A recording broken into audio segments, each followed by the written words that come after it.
Welcome back to the Act Two podcast, a podcast for the real-life working screenwriter. I'm Tasha Hugh. And I am Josh Hallman.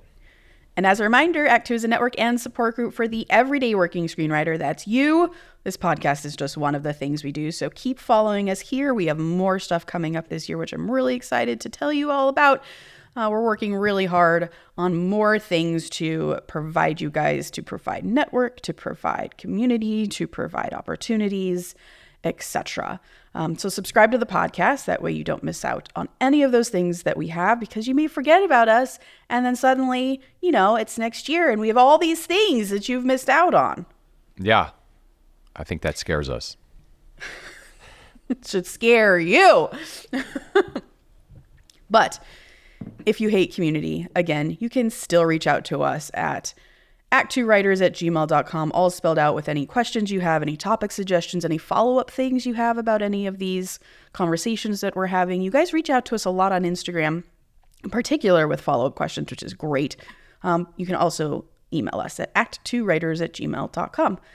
And I am Story Thursday on Instagram and Tasha 3.0 on Twitter and Blue Sky. I'm Joshua Hallman on Twitter, Josh Hallman on Instagram. Good morning, Joshua. Very, very good morning.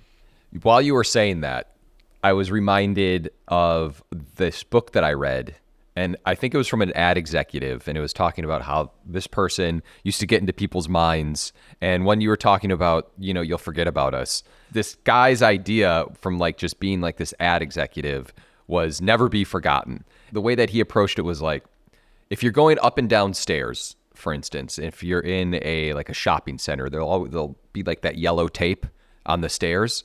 It's obviously so people don't trip and fall and have some kind of lawsuit with whoever they're walking, but it's to remind you that there are stairs there. And so he was I remember in this book, he was be that stair that's just never forgotten. Be the yellow tape. Be the yellow tape. I remember trying to think about this in writing terms of you just don't ever want to be forgotten in the industry, and you always just kind of want to be on someone's mind, and you always want to be that yellow tape, just kind of popping in on somebody or poking somebody. Yeah. So when you were talking about you'll forget about us, I was dang, I don't want to not be the yellow tape. No, I gotta be the yellow tape. The yellow tape. That kind of brings me to This Week in Writing I wasn't planning on talking about, but now I feel like I want to. Let's go. Perfect segue.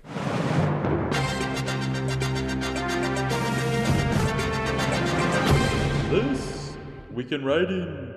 So I'm going to be doing a pitch, but I'm going to be going out of town also for a month after this writing job that I have. I'm so tired that my husband and I are just going to go away for a while. We're just going to do a road trip. It's going to be really, really fun. But it means that, you're on the road. It's harder to actually do work. Am I going to do work? Yes, absolutely. I absolutely have to. But there's going to be a lot less work that gets done.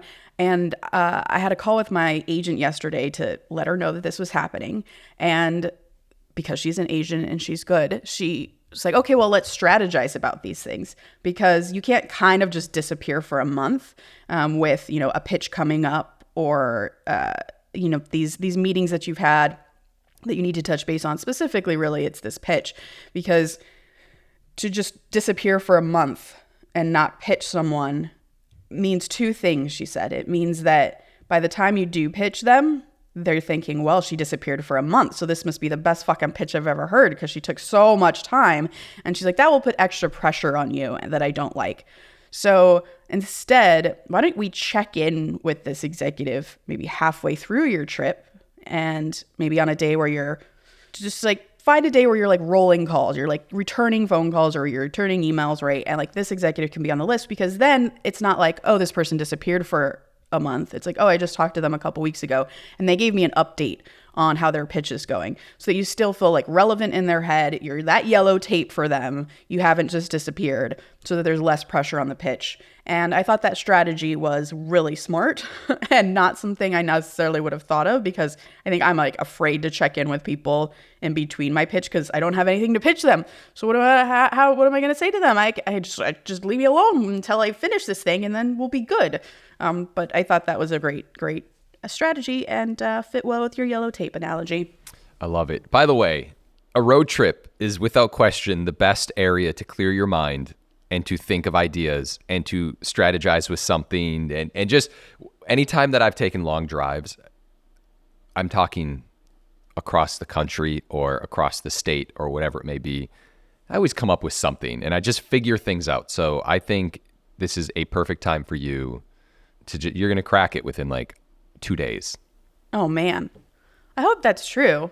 I'm excited for like getting to relax your brain. I'm definitely a proponent of relaxing your brain, and I don't do it enough, but it's so important because you're absolutely right. Every time you relax your brain, you're more creative. So actually taking time off is actually part of the writing process, and it's really hard for people to understand that, including writers. One last thing I want to say on this is I think sometimes we go away for what we feel like is an extended amount of time, and we're like, oh my God, I'm going to be forgotten and disconnected. But yes, there's some truth to that. But at the same time, it's like you're back. As soon as you're back, like life picks back up at 1,000,000 miles per hour. So it's good that you're taking time off. And it's not like you're going to be, you'll be fine is what I'm saying. So I don't know if you think about that kind of stuff. I know I certainly do if I'm gone for too long and I'm like, oh my God, I need to check in with people. For me, it's less like the checking in with people because I'm an introvert and I hate checking in with people anyway. So I'm like, ooh, an excuse to not check in with people. But it's also, for me, it's more, oh my God, I'm slacking and I'm not getting work done and people expect things of me, which I think is all true. And in fact, I've had to have conversations with various because, I'm in post-production on 2 shows. I'm writing a movie. Like there is stuff that's due. And to just like leave for a month when stuff is due is an irresponsible thing generally. However, as a writer, like there's never a good time. Like you always have stuff due. Like being in this show, like I'm going to be in this show for a very long time. I'm always going to have meetings. There's always going to be stuff due. There's no way around that. So you just have to kind of like take the time and then just schedule yourself around meetings that come up as best as you can. And that's what I'm doing. And like for me, what happens to me when I take time off is the like enormous guilt. But I've like gotten to, I think just like an age and also now being married, there's this feeling of like life is short. And am I going to remember that I made this deadline exactly when people expected me to? Or am I going to remember a road trip for a month with my husband that's amazing? I'm going to remember that. And are they still going to get their script? And is it still going to be as good as it would have been if I had turned it in earlier? Yes. So at the end of the day, it feels like everyone calm down. We're all good. Totally. I promise you, you're going to come away with at least 2 to 3 new ideas. Oh, man. And you're going to figure out your pitch and you're going to have a great time. So Oh, that sounds beautiful. It is beautiful. Just bring your iPad, get ready to dictate some notes and get ready to talk and you're going to be fine. Okay. So you and I were talking right before this about having meetings and being put in a meeting where you're needing to reference movies and you're making comps and you're saying, oh, this idea is like this and this idea is like that. And it reminded me, you're talking about wanting to see more movies and you need to see more movies. And I was thinking, I need to see more movies as well. And it's because you can find yourself in a meeting. You're trying to give a comp for something. And sometimes maybe it doesn't match up and you have to kind of pivot and talk about filmmaking or talk about writing or talk about another idea, like another theme or a tone or a style of a different film. And if you're just bullshitting your way through of movies you haven't seen or old school movies and you're just trying to be like, oh, it's Forrest Gump or it's, Jerry Maguire and sees all these like not obscure, but older movies, comes off bad, man. You just need to be updated on what you've seen. Yeah, this meeting that Josh is referring to is so interesting. I immediately got off and was texting Josh like crazy because I thought of him a lot in this meeting. I was meeting a producer on an action movie that they want to make, that I want to pitch on. And the meeting was about me coming in saying, this is what I love about this idea. This is what I think is cool. This is what I think the challenges are. And here's what I see for what the movie could be. And a lot of that required comps, right? I mean, because I could tell them, this is how I see it. This is how visually I see it. This is the energy I feel. But it doesn't totally click unless someone can see like, oh, it's like, it's like Bullet Train. It's like John Wick. It's like, if it's, it's like Robin Hood, whatever you're picking, then the person goes, oh, okay, I understand all those context clues you just gave me now sort of like has this nice conclusion that I understand and can visualize myself. And I found myself, yes, giving and I give comps and everything, giving comps, but then the comps were challenged. It was like, okay, well, why does that movie fit in? Well, what about this movie? Have you seen this movie? And what was so cool is that this producer has seen a lot of movies. And I need to say this because it is not a given. So many times you and I have had meetings with producers where, I mean, I've certainly mentioned movies and the producer has never like heard of them or seen them or like knows what the fuck I'm talking about. But this was someone who clearly had a love for movies, watches a lot of them. They tend to do action movies. So his knowledge of action movies in particular was just so vast that he kept saying, well, have you seen this movie? Have you seen this movie? Have you seen this movie? As a way to say, like, let's talk about where that movie failed, or let's talk about where that movie succeeded, because we don't want to fall into that negative category. We want to do what this succeeded in. And I mean, this person could reach all the way back into like 80s movies, 70s movies, all the way up to now. And it made me really, it was so exciting because it's such a relief to be able to talk to someone who loves movies as much as you. And I know, technically all producers love movies as much as you, but again, they're not seeing this many movies. So like they don't have enough of that sort of language to like really get in deep with you and talk about, break these movies apart in really exciting ways. But this person did. And it felt like you and I talking, where we see a movie and then we talk for an hour about why it was cool and why it excited us or where it failed. And I left that feeling that not only is passion so important, because they could feel my passion for action movies and even said so in the meeting that like, oh, I can tell that you have a love for this. And a lot of people, take action movies for granted that they're really easy to make. And that can be a huge misstep because you get a lot of terrible action movies all the time because people sort of don't really respect the genre. And you could tell this person respected the genre. And I was like, I've been watching action movies since I was a little kid, going to see, James Bond movies with my dad. Like this is huge for me. And I left feeling that not only was passion important for the genre that you write and that excitement, but also educating yourself more and more and more always on these genres that you love so that you are up to date, so that you know what is working, what's not working, and they inspire you to do things differently or do things better. And I just like feel really excited just remembering it. Okay, right before we get into the main topic, I want to say I had a meeting right around the Oscars, these past Oscars, and as you know, we had not seen all of the Oscar movies, and I was sitting there talking to a producer who was talking about, have you seen Amelia Perez? I was like, actually, no, I haven't seen it yet. Have you seen Honora? I was like, nah, I have not seen Honora yet. And I was planning to see all of them, but I had said that I hadn't seen so many of them. Usually I would have lied in this scenario. And he stopped and was like, you're in the movie business. You need to see more movies. I was like, I see a ton of movies. I hadn't seen those yet. And it made me feel so bad. I felt so stupid. Yeah. I don't know, man. That's tough. Because they're also like not your bag necessarily. Yeah. Like, I don't know. Sorry, I'm busy watching Novocaine. Yeah. Yeah, I mean, come on, man. Statham's got a new movie somewhere. Yeah, I got this list of 10 Statham movies I'm behind on. Why am I seeing Honora? I was on my 5th repeat of Wicked. All right. I have one last this week in writing. Oh, go. How was writers group that I missed last night? Oh, it was the best writers group we've had. Oh, man, I bet it was. No. It was great. Tasha missed a writers group for the first time in 40 years. Yeah. It was fine. I had actually missed a few writers groups in there. And then I think you've had a lot on your plate. And so we came together. We said, Tasha is going to miss this group. It was a unanimous vote. It was really kind. Josh allowed me to miss it. He encouraged me to miss it. And I actually am so grateful because I was still up till 1:30 a.m. without having read any of your stuff, just working. So I really appreciate that. We hate missing. It's like missing a kid's birthday. Like to me, it's like that. Yeah. It's that important. I got notes on something, which were great. It wasn't too heavy. It wasn't this script that hopefully we're not wrapping up, but we're coming closer and closer to the finish line. And the person I wrote it with has now sent it off to his reps, and we are off and moving. Is it worth me reading over the weekend to give you some thoughts, or is that too late?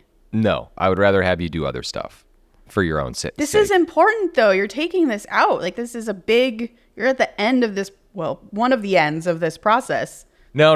I appreciate it, but Josh wants me to write our script together instead. Oh, yeah. Hang on. I would rather have you write the script. No, I do feel like I have a handle on our current script. Okay. So if there was something that was so glaring, I would unapologetically ask you to read it on your road trip. Okay. I would do it. I'm on the road. What am I going to do? Okay. Thank you, though. Of course, anytime. Main topic. Okay. So this year, I don't know if you know this, Josh, but Paul and I have been doing Facts of the Day, which has taken a hit since I've been in North Carolina because we don't get to talk every day sometimes. But I sign up now for a lot of weird Fact of the Day emails, and this was one of them. And I immediately sent it to Josh because I found it so fascinating, and here we are. Mm-hmm. We are talking about 8 famous improv moments in movies. And to me, why I like this topic a lot is that something I very quickly learned in producing a TV show is that so many things can change that you never expected. They change because of 1,000 different unpredictable things. And the importance of being a showrunner is being able to pivot when that change comes up, because everyone is literally looking to you. So when something happens that maybe worked on the page, but as soon as the director gets into boarding something and mapping things out, it doesn't actually make sense when 2 people are in a room. But for some reason, it made sense when you read it. Happens all the time. Or something you described in the script, when actually you go to screen, feels empty without dialogue. Well, now it needs dialogue and you have to figure that out. Or even bigger, like sometimes whole sections don't make sense and nobody noticed it until you've made it. And now you have to figure it out in the editing room. And when any of these things come up and people are looking at you, the reason why you have your job as a showrunner is because you, more than anyone else, knows what the story is about, so deeply that regardless of pivot, you can make a choice that works with your movie or TV show. And that's a lot of what we're going to be talking about in these 8 examples. Some of these examples I like more than others. Oh, yeah. Well, I think it'll be obvious which ones we love more than others. But to kick us off, we have a clip from Guillermo del Toro talking about this exact thing. So he can get us into it. Everybody thinks that directing is an exercise of control. And that's a myth that we enthrone. I can tell you in reality, the directing, no matter who you are, is the art of orchestrating accidents. Because, of course, you prepare. Of course, I color code and design the movie to a T. Of course, all that happens. But every day, you're going to get 30 curveballs. The sun is setting, the actor twists his ankle, the car crashed, whatever it is. And you cannot say, oh, well, because the day cost between $25,000 to $125,000. If it's a $125,000 day, each moment of hesitation is $10,000. So you cannot stop. And you need to take what is there and make it work. Joshua, do you want to start us off with our list of 8 improv famous moments? Of course. On this list, You Talking to Me in Taxi Driver. And I'm just going to read a little bit of the blurb. I won't go in. They talk about it. It says, while Robert De Niro had a pretty good idea of how to play a troubled veteran, Travis Bickle, in Taxi Driver, he was unsure of how to approach the part, in which his character looks in the mirror and plays like a cowboy, pulls out his gun, talks to himself. Ultimately, the actor locked himself in a room with director Martin Scorsese to figure out how to tackle the scene. He kept saying, "You talking to me?" And Scorsese just remembered it. He just kept repeating it and kept repeating it. It was like a jazz riff, just like a solo, said Scorsese. The end result was one of Hollywood's most iconic scenes, and for De Niro, a lifetime spent listening to well-intentioned and less talented imitators throw the line back at him.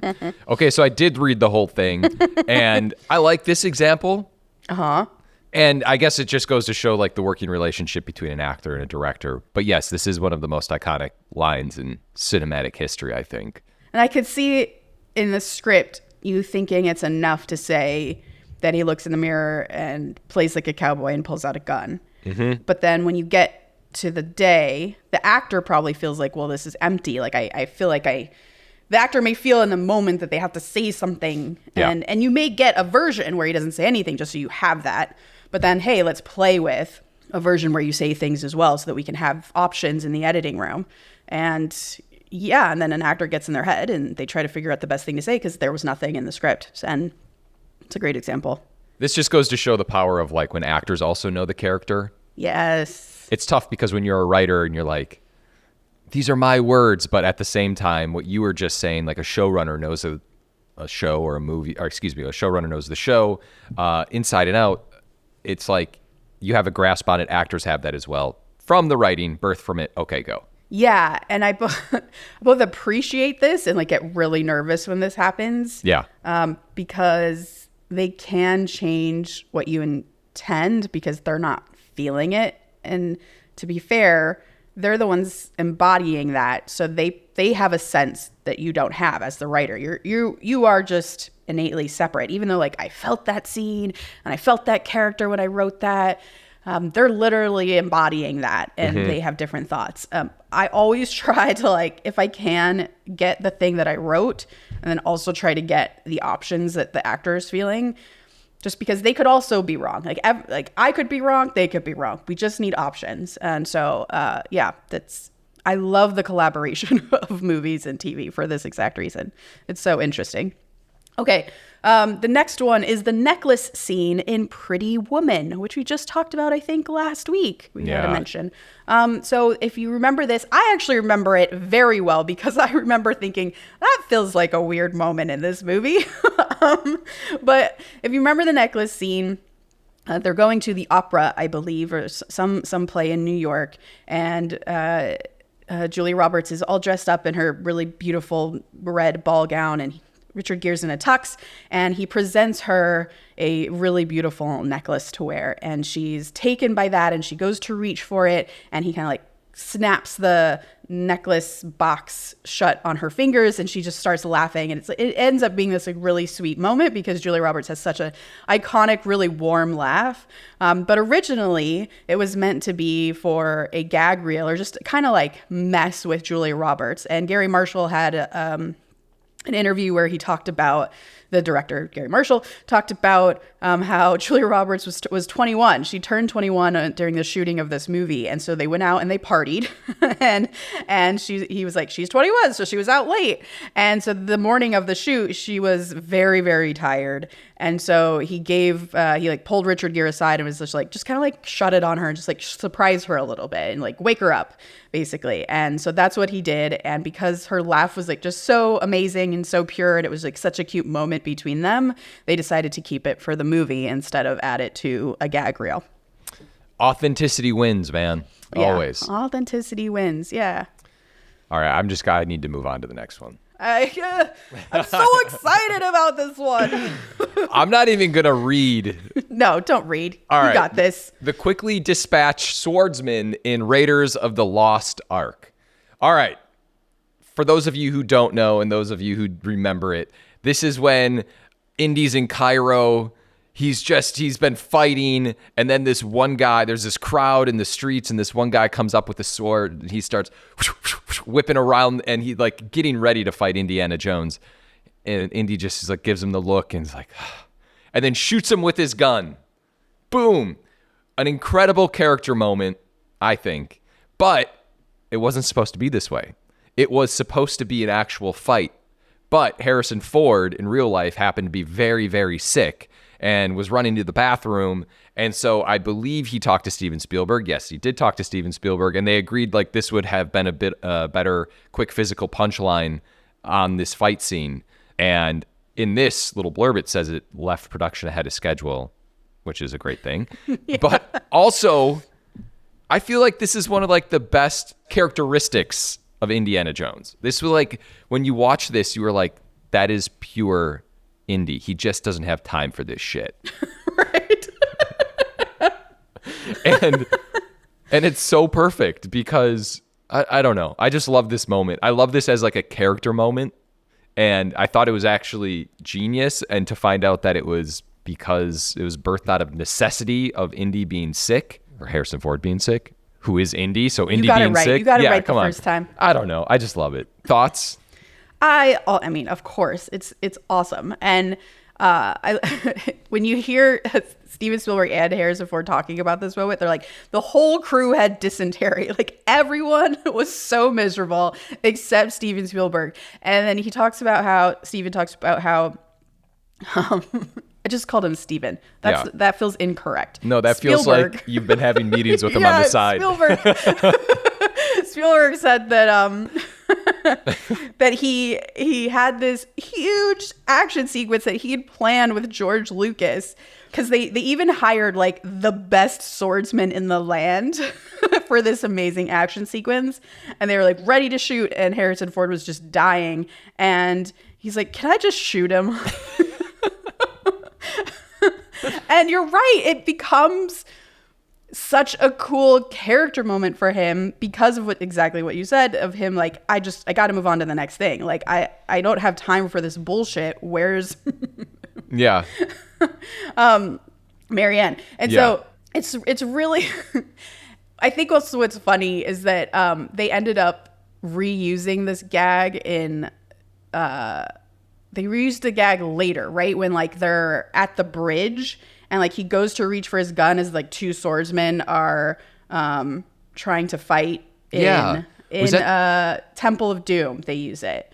Two swordsmen pull out in that like really famous bridge scene. Two swords like pull out and they like their swords and they start like flourishing them, and he like goes to reach for his gun, but in this version, he has no gun. So they didn't actually repeat the beat, which is, again, extremely smart. And I think we see a lot of this in sequels where it fails because you're tired. You saw the beat already. Why do I need the beat again? But it's this cool callback, and then he doesn't have the gun. So now it's an unexpected twist on the callback. And again, that is also brilliant.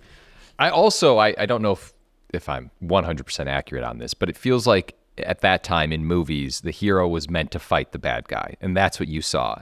And it wasn't. And then you see this where it's this guy who is this, he's Han Solo, right? Like he's a guy who would seemingly fight somebody and show off his chops of how to punch and all these things, because Harrison Ford is one of the best punchers in cinematic history. 100%. And he doesn't do it. So I feel like, I bet you when that played, the audience lost their shit in a theater. Yeah.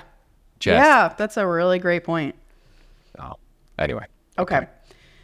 Next one is the uncredited cat in The Godfather. So if you've seen The Godfather, you may or may not remember this. It is such like an iconic villain thing now, by the way. But Marlon Brando has a cat that he's just petting during the scene. And director Francis Ford Coppola said he did not plan this at all, but as they were set to shoot that scene that day, he saw this cat just like running around the studio, and he caught it and he put it in Brando's hands, and he didn't tell him anything. He just put it in his hands, and you can see like the stress or the chaos of setting up the shot. Director puts it in your hands, it steps back, is like, okay, action. Yeah. And Marlon Brando, being the brilliant actor that he is, was doing his thing, and then was just petting the cat. This reminds me of Brad Pitt eating. Yeah, it's a specificity that of character that is very, very memorable. Yeah, it probably grounded him a bit as well, but it's almost unsettling. It's so unsettling. This vulnerable little sweet pet thing in the hands of this godfather is really an interesting juxtaposition. Yeah. A funny little story that this article tells is that while he was petting the cat was so happy about this that it was purring so much that the sound editors had to redo the dialogue, because if you've ever heard Marlon Brando act, particularly in The Godfather, he mumbles a lot in this like really dark register. And so it was already hard to hear. So they had to get some ADR for that because it's a kitty. Okay. Another Spielberg entry. We're going to need a bigger boat in Jaws. Classic. Classic. I mean, an iconic line. People use that not anywhere near the water. Yeah. Before Jaws was a standard summer blockbuster and scared a generation of vacationers. One of the problems was it overloaded its equipment barge with a way too small support boat. It failed to adequately steady its larger companion, meaning Bruce, a.k.a. Jaws. So this phrase on the set became popular because they kept saying, we're going to need a bigger boat. We're going to need a bigger boat. And this was something that the production crew was saying. And then it made its way into the movie when the actor said, we're going to need a bigger boat. And he used the line apparently so many times, and it was cut through multiple post-production moments. They were taking it out. But this was left in, this one line, which is now also a very iconic line. It's funny that they definitely got options to take it out and then ended up keeping it. Incredible. I love those moments. I love those moments too. I wonder if that was like a nod to how stressful the shoot was. Oh, for sure. Right? Yeah. Okay. I love this next one. I love this next one too. This one is sort of, I think, one of the better ones along with Indy in Same. terms of how it altered the movie and really made a character iconic. And that's the Willy Wonka introduction from Willy Wonka in the Chocolate Factory, the OG with Gene Wilder. This is kind of a famous example. I've definitely heard this one before, where basically in the opening where you first meet Willy Wonka in this movie, who is someone that people have already been talking about and you've kind of been building him up.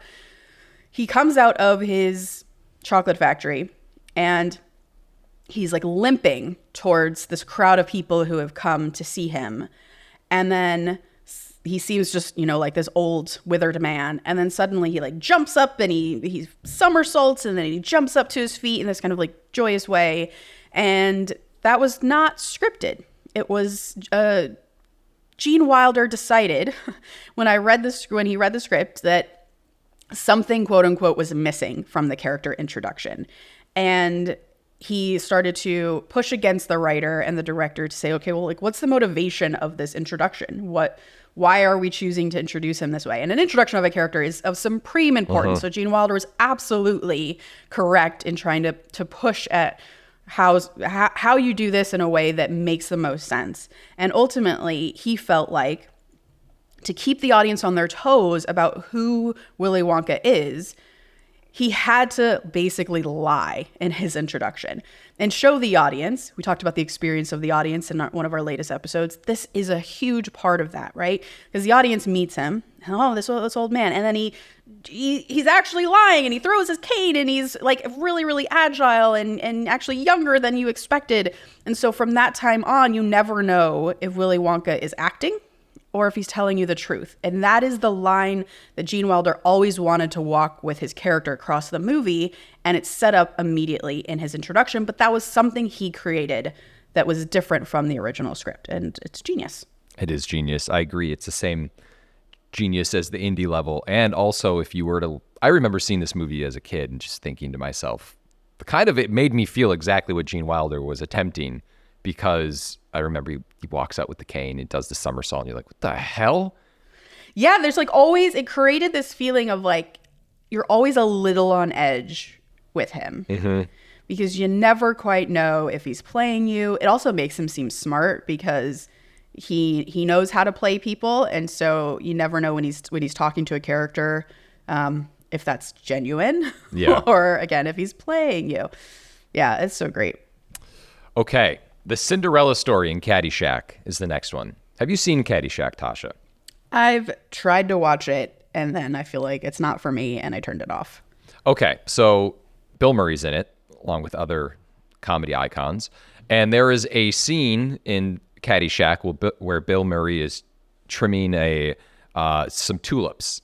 And inside the script, this scene basically just calls for Bill Murray to trim the tulips. But what he ends up doing is he ad-libs an entire Cinderella story, which is a underdog story at the Masters. And it becomes this iconic moment in Caddyshack because it basically sets up the mindset of Bill Murray with his humor. It really emphasizes the character and it makes him stand out. And it was basically a choice that he made to separate himself in the movie, I guess would be the best way I can describe this, which is standard Bill Murray. I'm just trying to think of why this would not have been. I almost feel like this was written for Bill Murray, and they're like, he's going to do something with it. Just let him go. That's funny. You know, we have not, I don't believe we've yet done our episode on character introductions. I know we've talked a lot about them, and this is such a great example of that, because what this article actually quotes the script and says the script simply read, "The sky is beginning to darken. Carl, the greenskeeper, is absently lopping the heads off bedded tulips as he practices his golf swing with a grass whip."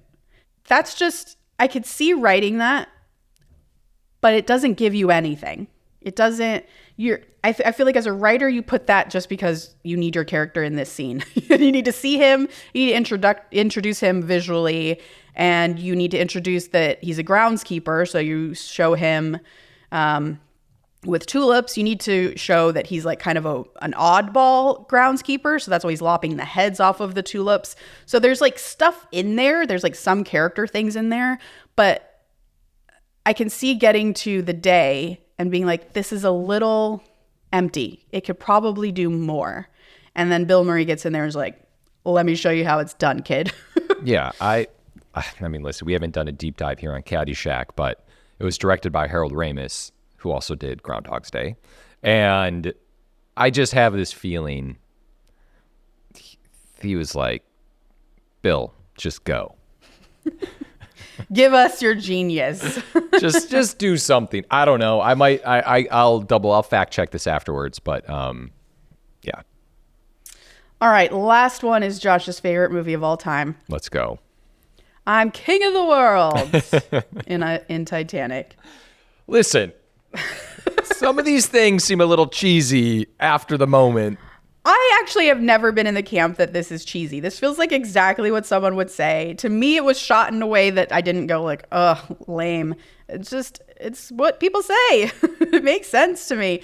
So I've always understood it. But this article talks about how James Cameron, of course, takes credit for this last minute addition. That basically they got to this moment and they just tried a bunch of different things. It's just like getting options, right? Like, what would this kid say up here? Like, you want to show that he feels free and in his living his best life on this ship. And so what do you say? And they did a bunch of different versions. Cameron finally told Leo DiCaprio, say I'm king of the world. And apparently, allegedly, Leo was not into that option. But he's an actor. He did the thing that the director told him to do. And thus you have the moment. And it was a moment used when James Cameron won the Academy Award. And he yelled it out. That was when it got weird. The final award. What a movie. Yeah. These are so good. They're so cool. It's just so fun to see how movies get made. Yeah. All right. We did it. We did it. If you have any of your own that you have discovered, you guys, just improv moments that you feel are iconic, hit us up. Let us know. We love these, as you can tell. And we're going to wrap up with the quote of the day. Finish every day and be done with it. You have done what you could. Some blunders and absurdities no doubt crept in. Forget them as soon as you can. Tomorrow is a new day. This day is too dear to waste a moment on the rotten yesterdays. Ralph Waldo Emerson. Please remember to rate and subscribe. Follow us at ActTwoWriters for more awesome writing stuff. You can follow me, Tasha, at Story Thursday on Instagram or on Twitter and Blue Sky at Tasha 3.0. I'm Josh Hallman on Instagram, Joshua Hallman on Twitter. And as always, the Act Two podcast is a production of Act Two, a network and support group for the everyday working screenwriter. This episode was edited by Paul Lundquist.